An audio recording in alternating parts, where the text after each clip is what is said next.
Γεια! Σε αυτό το βίντεο θα μιλήσω για το πραγματικό όνομα της Βυζαντινής Αυτοκρατορίας.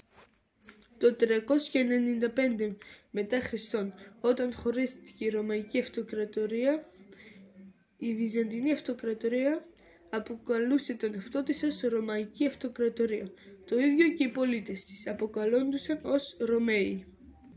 Όμως, όταν δημιουργήθηκε η Άγια Ρωμαϊκή Αυτοκρατορία, οι Δυτικοί προσπαθούσαν με κάθε τρόπο να αλλάξουν το όνομα της πραγματικής Ρωμαϊκής Αυτοκρατορίας.